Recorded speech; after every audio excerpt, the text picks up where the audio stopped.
My name is Anna Keating, and you are listening to Inner Immigrate, a podcast about, well, trying to make sense of the strange times that we are living in and to find joy in the midst of them. One of the things that brings me joy is reading and writing. So I have a lot of authors on this show talking about their books, and I'm honored today to have Kelly Foster Lundquist. Am I saying that right, Kelly? Yes, yeah. Okay. She is the author of a great new memoir called Beard, a memoir of a marriage. It's a story about a woman who unwittingly marries a man who is struggling with or not out as gay. Kelly, thank you for being here. Happy Pride. Thanks. Happy Pride. Tell me a little bit about how you grew up. Yeah. Sorry, am I hearing an echo? Are you hearing an echo on yours? I'm not hearing it. You sound good. Okay. All right. Good. So I was raised in an evangelical church in the South. I was born in 1977, and so there were a lot of kind of, Dobson was kind of becoming a thing, and there was a lot of that kind of like in the ethos, in the water.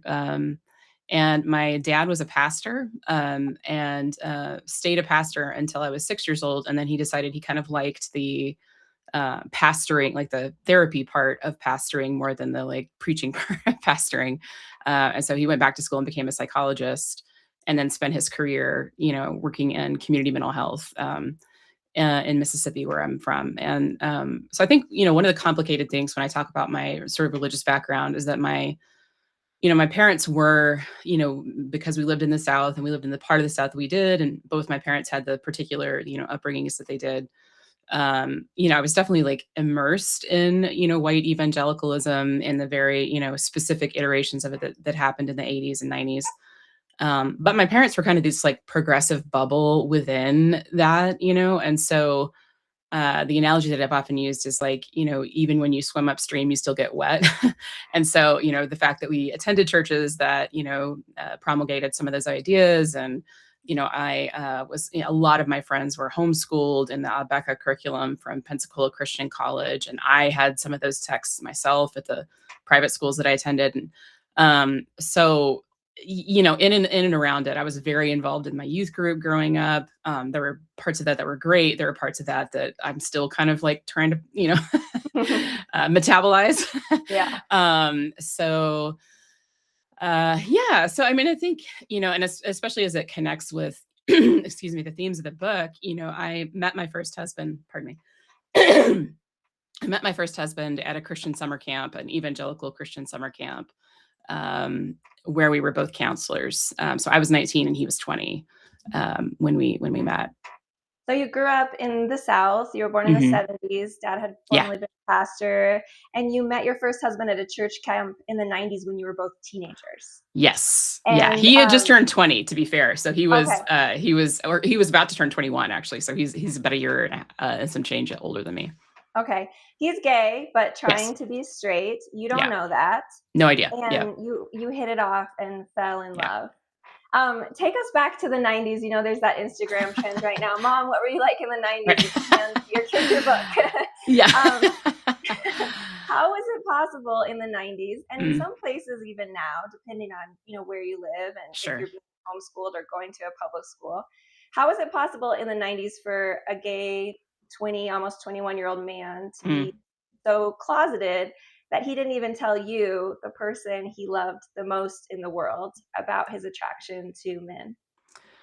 Yeah. So, I mean, I think there's so many layers to that. In the 90s, excuse me. I was kind of in a weird bubble of my own. The church that I attended growing up was like a high church Presbyterian church. It was very cerebral. It was very intellectual, very like, liturgical, old hymns, pipe organ, the whole nine. It was very like smells and bells, as they say. Yes. And so the evangelical, kind of sector of that was like a part of it, kind of, but it wasn't as predominant. And so like I grew up watching secular, movies, music, all of that. Like I was very inundated in that culture. By the time I had gone to camp, I was obsessed with Rilke and Bob Dylan and all the, like all these kind of like, Ethan Hawke, big Yes. time, like all these kind of like reality bites, Yes. era, things of the 90s. But the camp, a lot of the people who came to camp, including my ex-husband, had grown up in much more kind of emotive, like, versions of Christianity. So my ex grew up Southern Baptist in Broken Arrow, Oklahoma, which for those people who kind of know about evangelicalism, that's kind of the heart of like prosperity gospel territory. And so like Rhema Bible Institute, Oral Roberts University, all of that, that's kind of the nexus for like all of that stuff. And so um he had unbeknownst to me like been a part of conversion therapy essentially from the ages of like 13 till the present. Like he was still going when I met him, and I did not know that. So what that looked like for him was that his therapist, was part of, one of those institutions. And his belief, because my ex also has OCD, and that was a, clinical diagnosis that he had received and he took meds for and stuff. Um, he had sort of his therapist had persuaded my ex that being gay was a lie, sort of like compulsions were a lie, in that sense. So he used kind of legitimate OCD therapy. So things like aversion therapy and, kind of, what happens if you don't switch the light, on and off 8 times, like what's the worst that can happen, to sort of like lump sexuality in with that. So what he believed essentially was that it wasn't real, like his feelings for men were not real. And so I think that that was a component of what made that challenging, is that for him to say it as a real thing meant that it was true and he believed that it wasn't true. So like as messed up as that sounds, like he's used the phrase with me recently, like mental gymnastics, right? And there was this like elaborate mental gymnastics involved in that. And so I think, if anything, I was the last person he was going to tell, because telling me would like finalize it, would like make it like set in stone in a way that he was just not ready at any point, when we were together to do. It really took until after I left, 6 years later, for him to even be able to sort of say out loud, like his therapist at the time was able to persuade him to say, "I think this is actually sexual for you. Like, I think this is actually real. Like, this is a real thing, and this is actually, a huge part of who you are and your heart." And so, yeah, this is a rambling answer, but No, I mean, you're saying so much. There's so much to unpack there. And I think for people who are younger who might be listening, I yeah. don't know. There were a lot of, I'm from Colorado Springs. I didn't grow Oh up yeah. evangelical. Oh wow. I Yeah. grew up Catholic, but this Yeah. is where Dobson is located, focused on the family. And there For were a sure. lot of magazine articles at the time, and even mainstream magazines like People Hmm. Magazine, arguing that conversion therapy could work. Hmm. They would show like a quote unquote ex gay man married Hmm. happily to an ex gay woman. Yeah. And I know in a lot of Christian communities, this was seen as like a solution to Absolutely. the problem of what was always called unwanted same-sex attraction. Yep. And it was SSA. unwanted, right? Because it was so deeply stigmatized Yeah. by the communities that these folks, like your husband, were growing up Mhm. in. So it's a really kind of a tragic thing because, as you're saying, your husband actually was seeing a therapist, but that therapist wasn't helping him come to terms with it. The opposite. He was Yeah. telling him it wasn't real. Mhm. And so your husband didn't tell you. He's struggling with his own internalized homophobia and Mhm. going through this conversion therapy. What kind of stuff were you struggling with as a young woman in the 90s, 19, 20 years old, that you kind of brought into this relationship?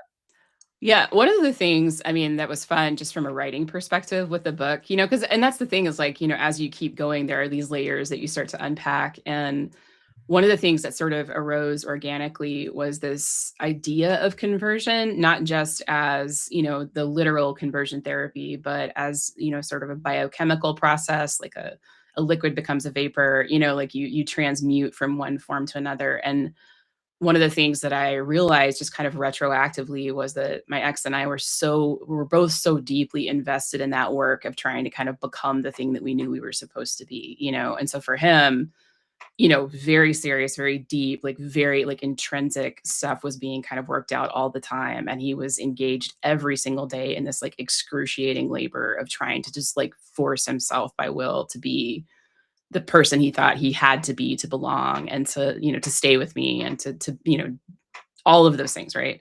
I think for me, what that looked like was very bodily, like it was a very embodied thing.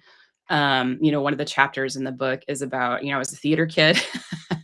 And so I kind of had it coming from like two very specific sides. So in the South, especially, I think it's everywhere. Yeah, I've never been in a place, I've lived a lot of places. I've never been in a place where this isn't the case.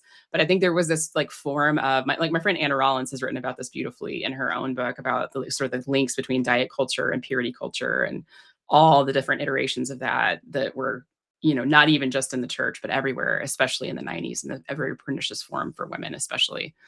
Um, but one of the things that came up for me as a theater kid was that, I mean, I don't look like it right now, but made up and in a particular way. If you see pictures of Judy Garland, I look a lot like her. Like it was a striking resemblance, especially when I was a teen. And so I would go to auditions and people would be like, "Oh, you're so good for this like best friend role." And like, "Oh, yes, this is perfect for you." And like, "You have large features, so you won't probably be a leading lady," and all that kind of stuff. And so I actually ended up auditioning for the Man in the Moon, which is the role that Reese Witherspoon was kind of her breakout role. I got through to the last round of auditions for a movie in which I would have played Sissy Spacek's daughter. Didn't get it because I don't look like Sissy Spacek, who has these very delicate, features. And so the story, even just from like theater life, which is like sort of like this open, inclusive, lovely space where everybody's welcome and be as weird as you want and all that. There was still very much a rule though that like if you didn't have a certain kind of symmetry, you didn't belong. And so I think for me, both within that world in which I had this like sort of like ambitious career thing, even from like an early age, Yeah. and then from, the youth group and all of that, where you were told like, the way that you get an identity, it's very much sort of like this sort of like Austen, era, like, of the way a woman finds herself and has some security is through a man, and he will only be faithful to you as long as you like look a certain way and stay fit and blah, blah, blah, all these things. So I think it was the convergence of those two things in my case, and that led to a lot of disordered eating. The book captures some of that. And the impact of that for me was that pretty much for the entirety of my first marriage, I either didn't have a period or had very, very irregular or sporadic ones. I was in the hospital a couple times. Like it's just, there was just a lot of stuff that kind of came with that, that was very unfortunate. But I think for me, that's one of the ways that it manifested was in trying to kind of like control my body so that it would become the thing that I felt like it was supposed to be, which is like, if you want to be a main character, this is what you got to do.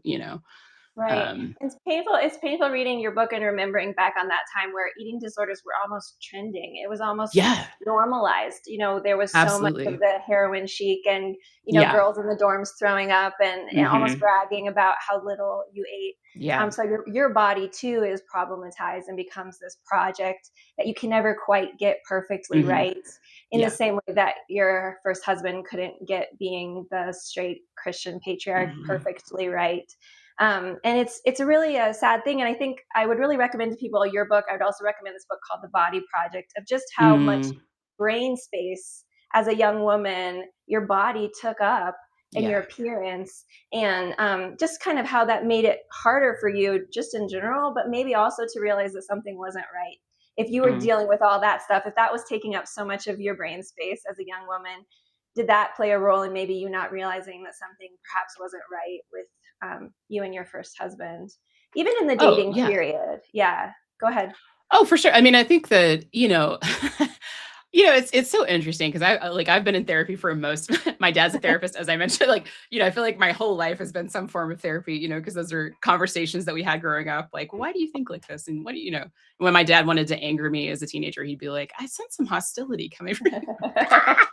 Like, yes, you do.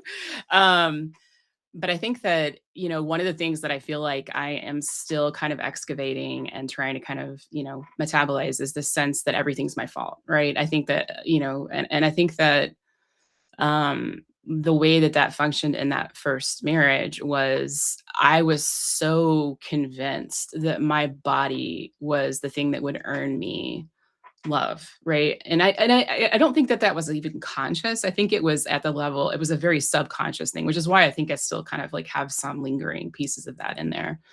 Um, but I think that it was so easy for me to believe that my face, my body, all of that was the site of what got you love, right? Or what got you belonging. That it was very easy for me to believe that when my ex was, because, and we haven't gotten to this yet, but like one of the things that was genuinely confusing is that we did, TMI, we did have sex like Yeah. regularly, and so Yeah. in my head, my very sort of binary way of thinking about sexuality at the time, I was like, well, if he has sex with girls, he's not get like that could never be the case. So even when I finally kind of like, about a year and a half before we got divorced, began to actually understand, oh wait, this is what's happening with you. It was very hard for me to absorb that because I'm like, wait, this contradicts this belief, this sort of black and white belief that I've had about what sex is and how that functions.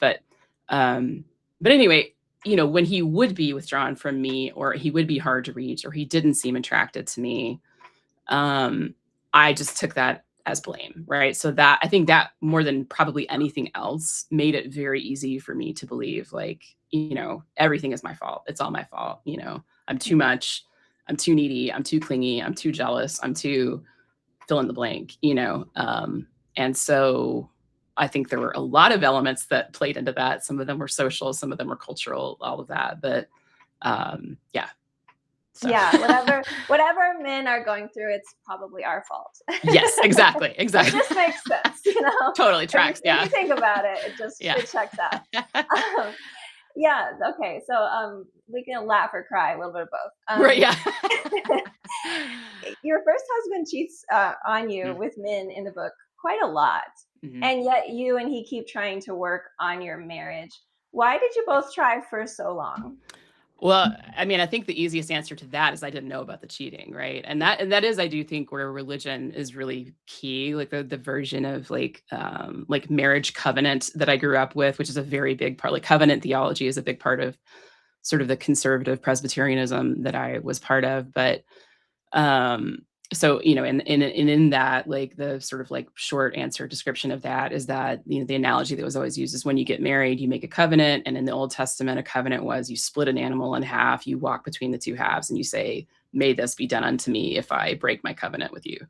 And so it Wow. was like this very serious, I mean marriage just is serious, right? I Yeah, mean it it is is it serious, is a yeah. big deal.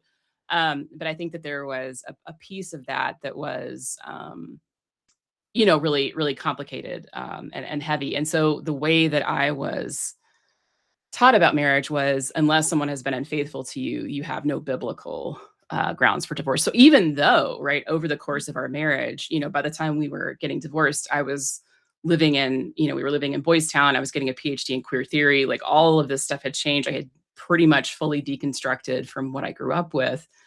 There was still this lingering part of me that was like, I can't leave you unless you've cheated on me. And he kept, vociferously assuring me that he had never acted on, was the phrase, these attractions that he had.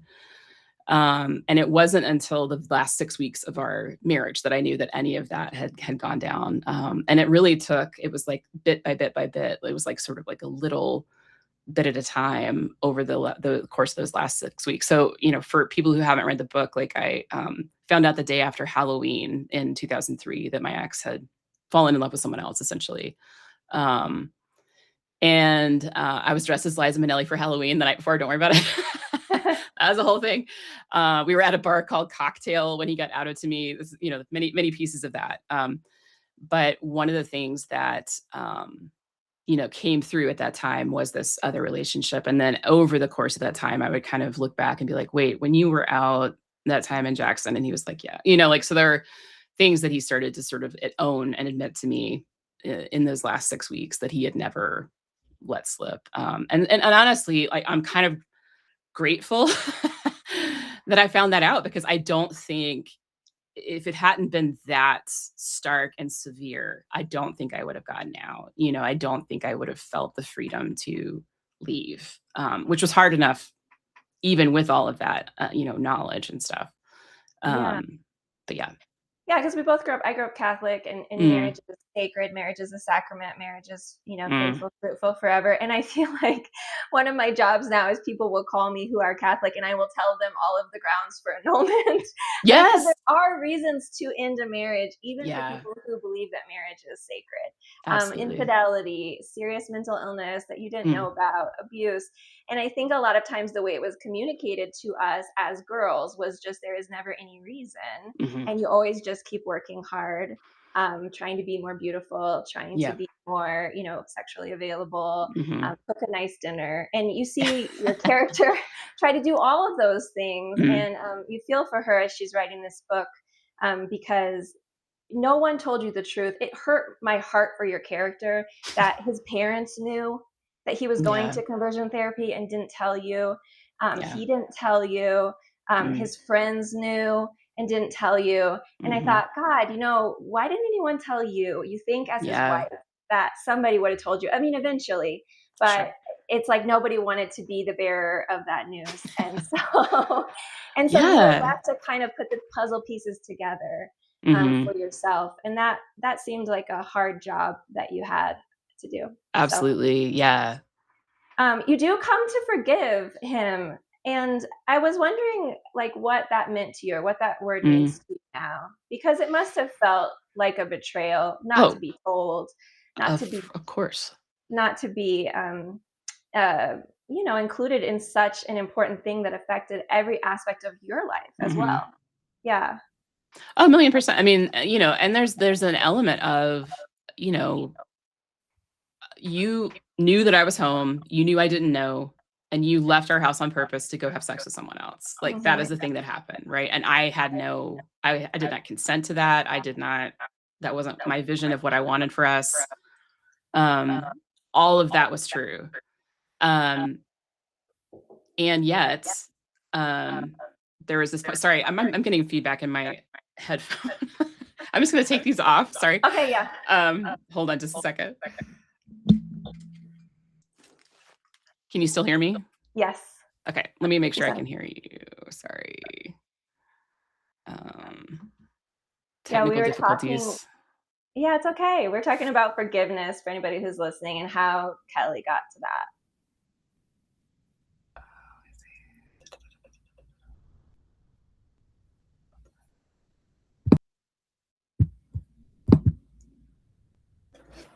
Oh, wait, hold on. Sorry.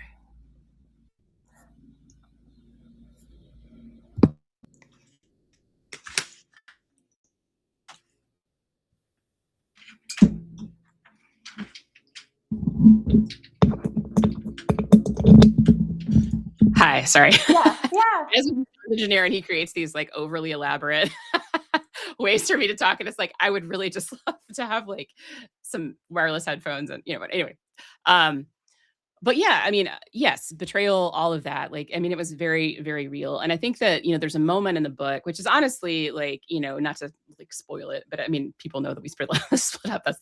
It's clear from the first line of the book that we do not stay together. But um, there's a moment in the book that happened obviously in real life that we were at the end of things. I wasn't sure what I wanted to do. I hadn't told my parents anything. I hadn't told anybody else anything. It had been about a month and some change since Halloween, and I went to my friend Nick's house to watch Angels in America, which premiered at that time.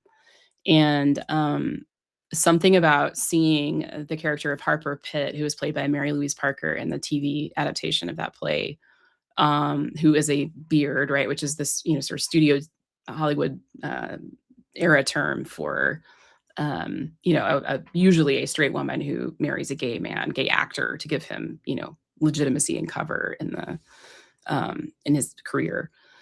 Um, Something about seeing that character, you know, interact with her husband, who's played by Patrick Wilson in that adaptation, just kind of broke me a little bit. And there was something about in that moment watching it with Nick, who I knew kind of what was happening. I mean, he and I hadn't even talked about it yet, but I knew that he probably knew some of what was going on with me and my ex-husband. And so I ended up like crying on Nick's shoulder. And I went home that night and had a dream about my grandfather, who had been dead at that point for about 7 years. And, in the dream, my grandfather met me at a Burger King in Mobile, Alabama. I'm from Mississippi, and every summer we would go together down to the Gulf of Mexico, and, as a family, we would all my dad's siblings and cousins and stuff, and we would all go. And, he let me touch his face in the dream, and there was something about the reality of that, like, it felt like a visitation, like, it felt very, like, real to me. Um, and I was able to say out loud the last thing that I had not said, which is like, "You are in love with somebody else," right? Like, you are actually in love with this person, and he is in love with you, and that's what's happening, right? And I did. And when I was able to say that, I just kinda needed to get out of the apartment as quickly as I could. And so it was December in Chicago, it was freezing. I put on some flip-flops because that was all I had by the door, and I just wanted to get out of the apartment as quickly as possible. I smoked at the time, I had a pack of cigarettes that were just, like, in my backpack, and I grabbed them so quickly that I broke about, half of them. And just walked around for a couple hours in Chicago. I had a coat, that was a good long coat, so but ended up sitting on the back on the back stoop of our apartment building and, just kind of quietly thinking my thoughts. And I realized that for myself, there had been this thought that it was kind of like underneath all the other thoughts the whole time I had known my ex, which was if, right? So if he could only be more of a man, if he could only, like try harder, if he could only, be there for me more often, or like blah, blah, blah, like all these things that had always been playing like kind of on a loop in the back of my mind the whole time we'd been together. Um, and then there was this, like, kind of presence or something within me, and I've never had a moment like this since. I haven't had a dream like the one that I had about my grandfather since. Like, this was, like, a very pivotal moment for me, but I just felt this voice, and it just said, "He tried." And that was it, right? And there was this, like, fundamental, like, you're never supposed to write about an epiphany because it's too easy. It's a too easy, like, switch, but it really was for me, honestly, like, kind of this, like, Damascene moment where I was just like, okay, everything there's like a before and there's an after, and that's the line of demarcation between those things for me. Because I was just able to be like, oh shit, and then I just like immediately reframed the whole of our relationship with just like watching how much he was killing himself over and over and over again to try to become the thing that he was supposed to become. And it didn't make it okay, right? It didn't make it okay that he like, all of the things, like it didn't make that go away. But I guess for me, forgiveness was being able to like imagine a reality in which it wasn't malevolent, intentional, all of those things, right? That there was all this other stuff happening. And so it was just like a humanness, I guess, like able to see his humanness in the midst of that. Um, and so I wouldn't even so much call that is that particular moment forgiveness so much as just like acceptance. Yeah. Like that was the first stage of the 12, like just Yeah. this is real, like that happened. And, and I think over time, he and I are friends now. Like we text regularly, we see each other. He still lives in Chicago, when I'm there. We have a really positive relationship now. And that's just, the forgiveness as far as that is concerned, is just I've seen him for the last 23 years, work on himself and apologize and come, like come to terms with who he is and become the person that he's proud to be. And, all of that. So I think that in that sense, like forgiveness is a much more like earned thing than it is just sort of like an acknowledgement of reality. Which Yeah. I think what kind of, the book kind of ends on that note. It was just like, yeah, this is what it is, and what are you going to do?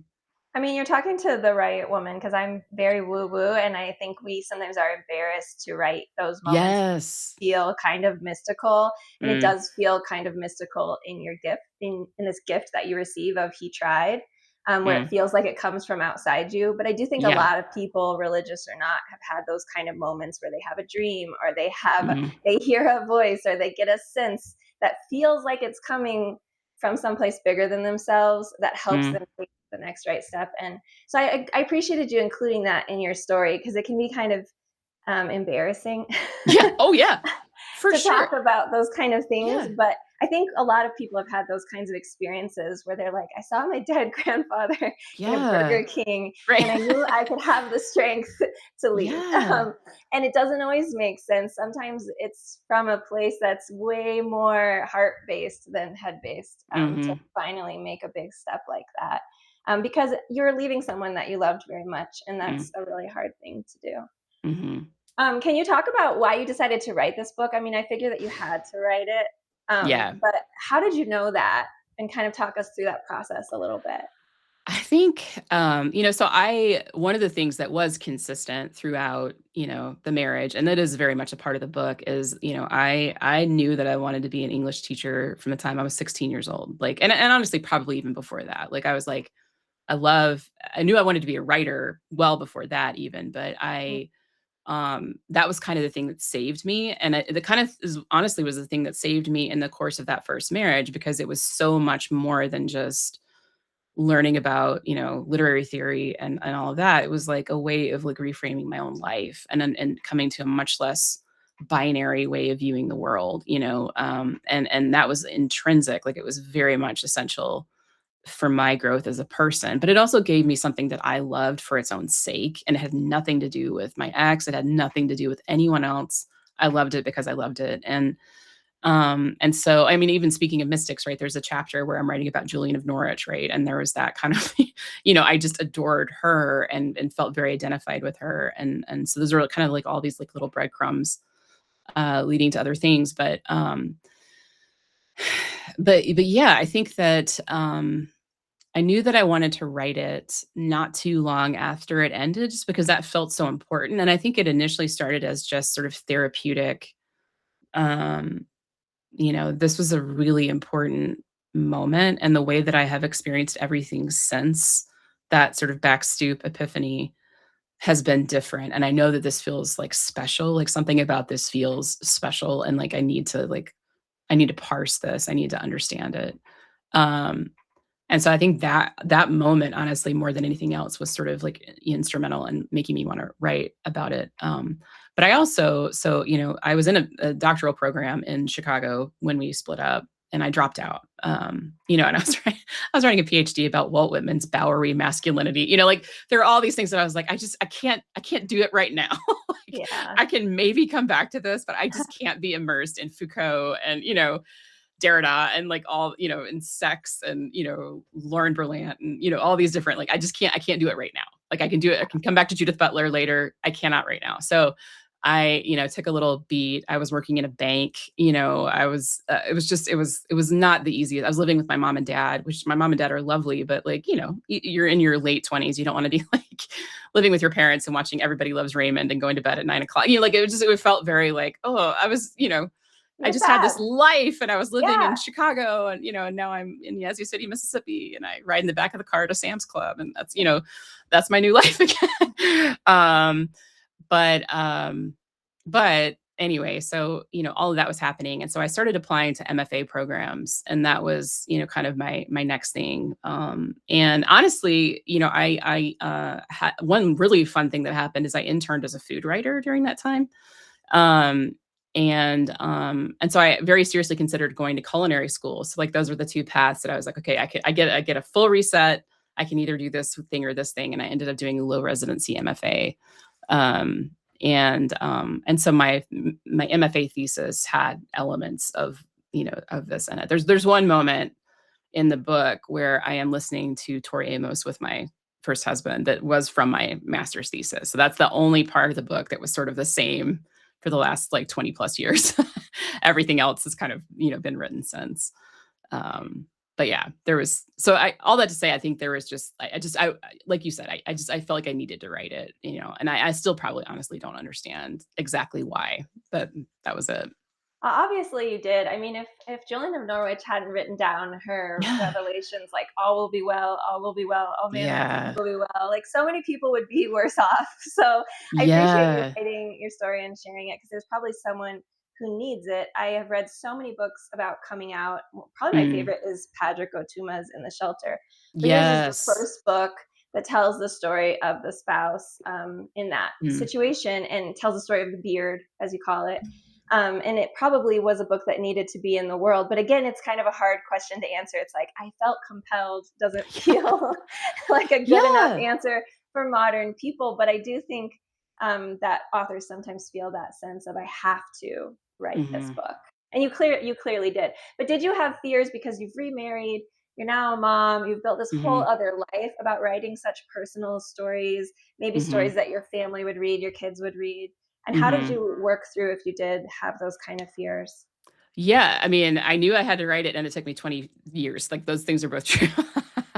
And I think that that's a huge component of why it took so long. And honestly, it wasn't even just I have been so incredibly lucky, honestly, really with both the people that I married, if I'm being super honest. And that's been an interesting thing to sort of rewrite. Like I had this narrative about myself for a long time that I just had really shitty taste in, as pardon my language, but I had really No, it's bad fine. taste in men, right? Yeah. And that's who I am, and and then it's one of the honestly lovely things about rewriting, and finishing this book has been, no, wait, I actually there was good stuff that I was drawn to in both cases, and it just happens to have worked out much better the second time around, you know? Um, but yeah, so I didn't my husband Ben now is lovely, and like honestly, he did the sound recording for my audiobook, so he's deeply involved. He knows the ins and outs of the books, like in all over the book. And he was great about it. So I didn't ever feel weird with him particularly. And I think, honestly, like just pragmatically speaking, it's not like he's gonna like he knows my ex, like they've met, they have a good relationship themselves. And so it wasn't like he was ever like, "Oh, I'm jealous of the," like it Right. wasn't. I just don't think he, felt about it in that way. So, and my daughter, like she's 12 years old. I only have one child, and she's really proud of the book that and she's like, "Oh, my mom was on TV and my mom," like that's fun to her. But then when her classmates are like, "Well, what's your mom's book about?" She's like, "Well, she was married to someone before," and she's like, "It's embarrassing to talk about your book," which I totally get, but yeah, and she hasn't read it. Like, she's 12 years old, so like it's not just, whatever. I don't know if she'll ever read it, and that's totally fine. I can't imagine wanting to read anything like that about my Yeah. parents. Um, but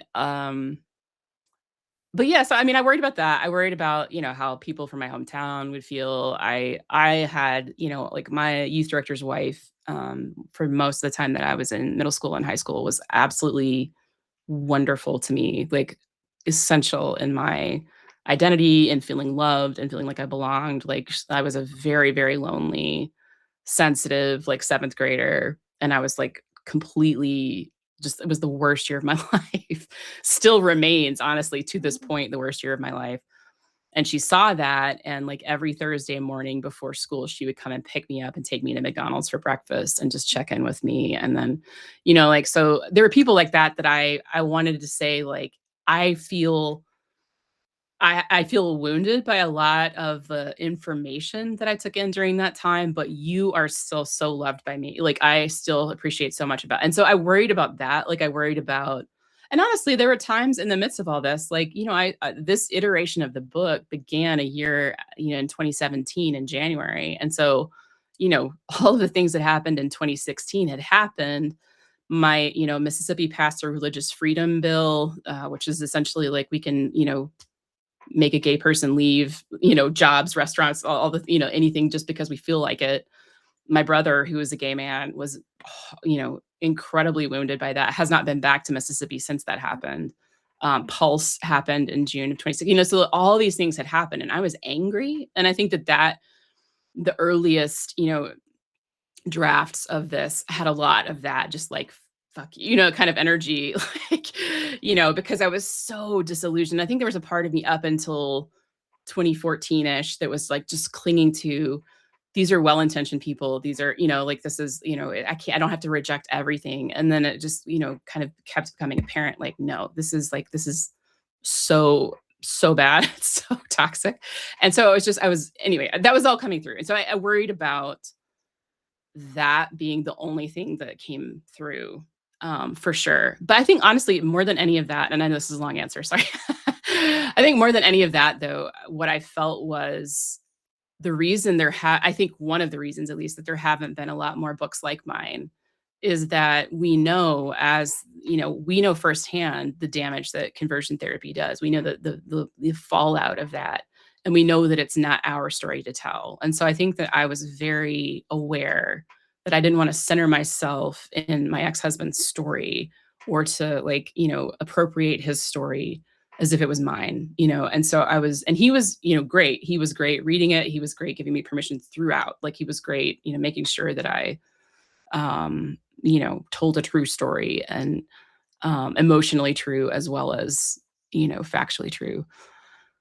Um, but I think I was more concerned about that even than, blowback from, and fortunately in both cases, I have, feedback has mostly been lovely from the people that I grew up with.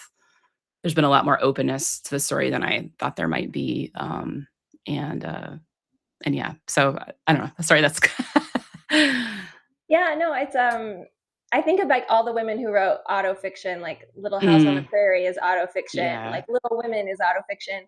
And you Mhm. wonder if she thought about, should I say how terrible my dad was really at providing for the family, because he loves your Yeah. dad and they're Mm, starving in the middle of the that's prairie. right. And Yeah. I love what you're saying about having your ex read it or having your current husband read it, or wanting to reach out to that woman who was so kind to you during the hardest Yeah. year of your life and saying, I have a lot of issues with some of the messages I learned from the church around homosexuality, but I love you and you were deeply Mhm. good to me. And both can Yeah. be true. And that's why I think you need a whole book sometimes. Yeah. And like an op ed doesn't Absolutely. capture that. And your book does Mhm. capture those complicated feelings about the culture and the place and the people who formed you, and the good and the bad, the Mm. really painful and the really beautiful people within that community. So I really appreciate you giving that answer, because I know a lot of writers are afraid to talk about things with any kind of nuance because we're just so encouraged to be Yeah. black and white, Yeah. like I am all atheist or I'm all, Mhm. orthodox and I don't disagree with one thing. And a lot of us are feeling like, Yeah. really? Like those are my only two options. Yeah. I don't know. A lot of people are somewhere in the middle on a Mhm. lot of these kinds of tough issues. Yeah. So I wanted to talk to you about your book during Pride Month because I think once again you talked about starting with the reelection of Trump in 2016 the first time, Mhm. and then now today there's a lot of nostalgia. There's a lot Mhm. of romanticizing kind of the good old days of the closet Mhm. on the right. Mhm. Um, Kind of this wistful longing for a time that no longer exists where people were gay and you knew people were gay. I'm thinking like Liberace. Right, yeah. I mean, obviously, right? Right. I mean, gayer than Christmas. Yeah. But not out as gay. You didn't know Yeah. his partner. There was no Right. gay pride month, right? And I think Mhm. a lot of conservatives would wish to go back through some kind of time machine to those days. Mhm. Um, what do you think about this book coming out into this moment? Like, how has it been received by those various camps? I honestly I feel like I haven't tuned in to a lot of that. I've been real selective about what I allow myself to, like, take in terms of reception of the book, That's partly just smart. for, like, Yeah. my own rejection sensitivity, and, because I know, my god, like, it's like getting a student evaluation that has, like, literally 99 of them are great, and then there's one that's like, "I don't like her shoes, and I don't like the way she talks," and they're like, "Oh," that's the one that you, like, I know that I have that propensity, and I'm trying to work on it, like I think all of us, right, have to kind of like learn how to handle like negative feedback. And I mean, my God, I know the book's not perfect. Like, come on, like I know that better than anyone. But I think for me, the difference has been I will listen to like good faith critique all day long. I will listen to constructive feedback all day long. But I think that from my perspective, people who would react negatively, like knee jerk, whatever, to the book simply because it's essentially saying like this is harmful and you have to reckon with that, like this hurts people. Um I don't think I'm just not listening. I think honestly, like, to be perfectly honest, really, like, I haven't gotten that much of that, that kind of feedback. Um, it's been, the feedback that I've gotten that's come directly to me, like, DMs or, emails or, that kind of stuff has been, more positive than not. And so maybe it's just a selective listening or something, but I just haven't found, and honestly, beyond that, I've been incredibly surprised by people who've reached out to my parents, Mhm. or people, kind of in around me to say positive things that I never would have expected, that would have been the people that I was like, "Oh, they're gonna hate this," honestly. Um, and they haven't. Mm. So a little bit it makes me like, "Okay, was it not transgressive enough?" Like, was it um, but yeah, I think one of the reasons why the book took so long is that, I think I was, trying to think of how to say this. I think I felt like I had to become a different person to write it. I think Yes. I felt like I had to, like you were just saying, like that I had to be more strident. It had to be more, more of an argument, more, all of that. Um, and the thing that I appreciated most about my editor, Lisa Ann Cockrell, was that she was the one person I talked to, the one sort of gatekeeper person who didn't I didn't get the sense that she wanted me to become a fundamentally different person or writer to write the book. Like, that was the first conversation that, because all of the other editor conversations, agent conversations, pitching sessions, all those things that I did, there was just this element of, okay, you have to go back and write a fundamentally different thing or tell it in a fundamentally different way in order to get this out into the world. And she was the only person that I had talked to who didn't, convey that. So anyway. Yeah, and I think we've come a long way, even though there is kind of this backlash that we are experiencing right now under the current administration. Because Mm, even the Vatican, I think, just issued a statement about like the harms of conversion therapy and how it shouldn't be yes. used. And Mhm, I think that's really cool because sometimes I don't want to put it even all on religion. I think there was mhm. a period like 40s through the 70s where a lot of psychologists believed that you could quote Oh, unquote yeah. cure homosexuality Mhm. and then realized nope, it never ever works. And so that's a good reminder for everybody when you're taking medical advice from somebody, when you're researching like who your therapist is going to be, Yeah. um, and really kind of doing that due diligence because real people have been harmed, and you wrote this beautiful book about your experience that kind of takes us back to that time that no longer exists and also reminds us that it wasn't so great in certain ways, and we don't want to Mhm. forget that really important history because people were really, really harmed, Yeah. unfortunately. And some of those people doing those practices believed that they did work. They just happened to Oh, be wrong. yeah. You know, Oh, for sure. I they mean, just and you happened to can be wrong. see it. You don't have to, like, it's not hard to see, like, how that could be perceived as compassion, right? Like, how, Yeah, from a secular, viewpoint that has nothing to do with hell, heaven, correct yeah. theology, any of that, that you could see, like, this is a compassionate thing that this person wants more than anything else to belong or to, like, But to then, be this thing that they know that would be an easier thing to be, right? By so many in so many ways. And my dad, and I talked about this, like, it was in the homosexuality was in the DSM, right? Up until I think the 70s, yeah, or at 70s. least the 60s. Oh, so it was, yeah. Mhm. So yeah, I mean, yeah, it was pervasive. It wasn't even just, limited, like you said, to religious circles. It was pretty pervasive. Yeah, it's pretty pervasive. And I think it's important for folks who are in conservative culture to read and understand that history and then understand Mm, why we have pride, for example, that's because right. it wasn't that long ago that people Mhm. were, attacked Oh, for being gay. absolutely. And beat up and that kind of stuff, and Mm, sometimes still today. So I really absolutely. appreciate your book. I really can't wait to read your next one. Thanks. Kelly is on Substack, and her new series, it's at Beard Girl 77, is about writing because she's writing another memoir, which I know you guys are going to want to read. And for those of you guys who are writers, you're going to want to follow her for all her great writing tips and advice. That's what I'm going to follow you for. So I can't wait. I'm Thanks. really excited about it. I'm working on a second piece. So it's the series is sort of jokingly called sophomoric because, sophomore slump and all that.